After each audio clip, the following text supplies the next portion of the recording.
Hello everyone, Sachin Sharma maths academy में आप सभी का स्वागत। आज की इस वीडियो में बच्चों हम डिस्कस करने वाले हैं गोली पृष्ठों पर प्रकाश का परावर्तन, chapter number 2 class 10th physics, reflection of light on spherical mirrors spherical surface.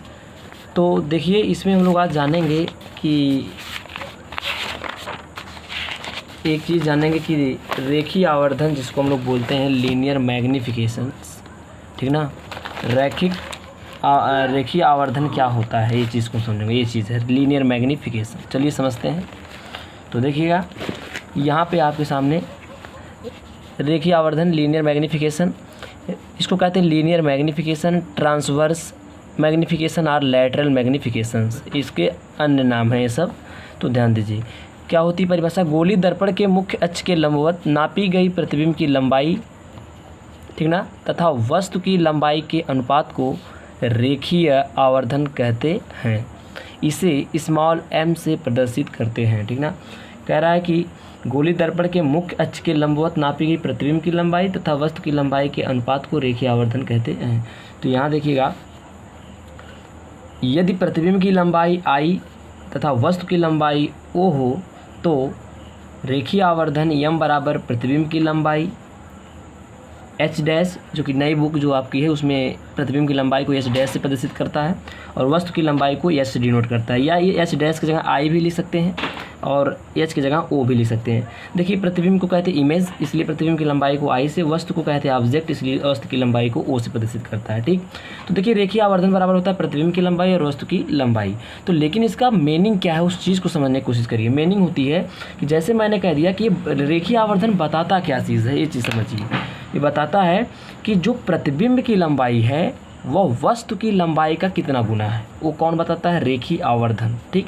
जैसे अब बात समझिए, उदाहरण लेते हैं। जैसे यम बराबर मैं ले लिया 2, तो यम का मान 2 होने का मतलब है कि जो रेखीय आवर्धन बराबर हमने बताया कि प्रतिबिंब की लंबाई बटे वस्तु की लंबाई।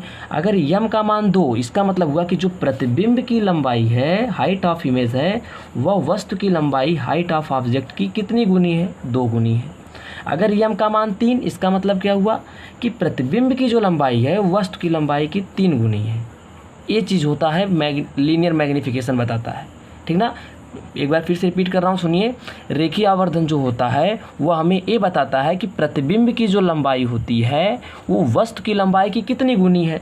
यानी अगर यम का मान 2, इसका मतलब हुआ कि जो प्रतिबिंब की लंबाई है वस्तु की लंबाई का कितना गुना है, वो 2 गुना है। देखिए, जैसे मैं कहा यम बराबर क्या बताया मैंने, I/O। अगर वो को तिरछा इधर भेज दें तो हो जाएगा O × M = I। तो ये लीनियर मैग्नीफिकेशन बताता है कि जो प्रतिबिंब की लंबाई है वस्तु की कितनी गुनी है। अगर यम का मान 4 है, इसका मतलब है कि प्रतिबिंब की लंबाई वस्तु की लंबाई की 4 गुनी है, ठीक।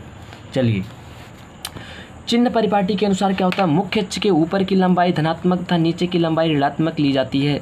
देखिएगा, यहाँ आपको मैं बताया था, ध्यान से फिगर में देखिए, यहाँ पे बताया था ये आपका कॉन्केव मिरर अवतल दर्पण है बच्चों। ये लाइन मुख्य अक्ष कहलाती है। हमने बताया था मुख्य अक्ष से ऊपर नापी गई दूरियां पॉजिटिव लेते हैं और नीचे की तरफ जो दूरियां होती है ऋणात्मक होती है। क्लियर।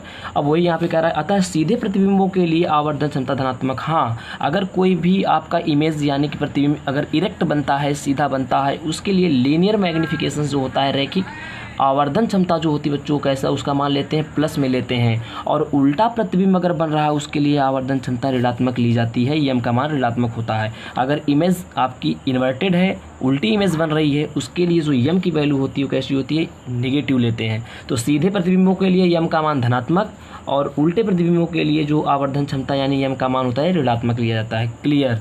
आगे बढ़िए। किसी प्रतिबिंब का रेखीय आवर्धन निम्न प्रकार से वस्तु के आकार पर निर्भर करता है। हाँ, प्रतिबिंब का जो रेखीय आवर्धन होता है वह वस्तु के आकार पर डिपेंड करता है। अब देखिए, बहुत इंपॉर्टेंट यहाँ से ऑब्जेक्टिव क्वेश्चन बनते हैं। देखिए, मैं यहाँ पे 2 कॉलम बनाए, एक तरफ आवर्धन का परिमाण और एक तरफ है प्रतिबिंब का आकार। देखिए, अगर यम की वैल्यू, अगर मैं परिमाण मतलब मान होता है, परिमाण एक संख्यात्मक मान होता है, ठीक। अगर यम का मान मैं 1 लिया, इसका मतलब क्या हुआ कि प्रतिबिंब, अगर यम का मान 1 है तो मतलब प्रतिबिंब का जो आकार होगा वस्तु के आकार के बराबर होगा।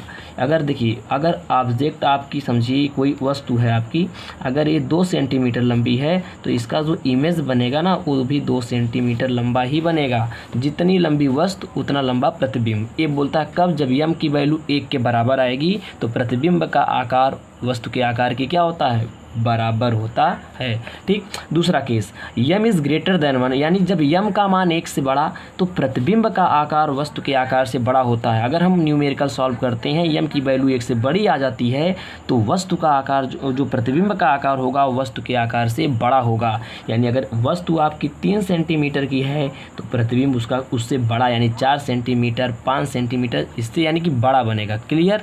चलिए अब ध्यान समझिए, लास्ट केस है बच्चों, यम की वैल्यू अगर 1 से छोटी है तो प्रतिबिंब का आकार वस्तु के आकार से क्या होता है, छोटा होता है। यम का मान अगर 1 से कम तो प्रतिबिंब का आकार वस्तु के आकार से क्या होता है, छोटा होता है। मतलब अगर मैं क्या किया कि मान लीजिए यहाँ पे एक चीज़ ध्यान दीजिए, अगर यम की वैल्यू 1 से कम है तो प्रतिबिंब का आकार वस्तु के आकार से छोटा, यानी वस्तु अगर 2 सेंटीमीटर की तो प्रतिबिंब जो इसका बनेगा वह 1 सेंटीमीटर या 1.5 सेंटीमीटर, यानी इस वस्तु की लंबाई से छोटा बनेगा। तो तीनों केस याद रखिएगा। पूछता है कब प्रतिबिंब का आकार वस्तु के बराबर होता है, या प्रतिबिंब का आकार जब वस्तु के आकार के बराबर होता है तो यम की वैल्यू किसके बराबर होगी। तो ये ऑब्जेक्टिव बनते हैं क्वेश्चंस। तो फार्मूला होता है मैग्नीफिकेशन का, यम बराबर HI/HO, height of image upon height of object, यानी प्रतिबिंब की लंबाई बटे वस्तु की लंबाई को क्या कहते हैं, रेखीय आवर्धन कहते हैं। इसके इक्वल टू होता है -V/U। मिलते हैं नेक्स्ट वीडियो में, इसी फार्मूले का डेरिवेशन करेंगे। Thank you so much and wish you all the best.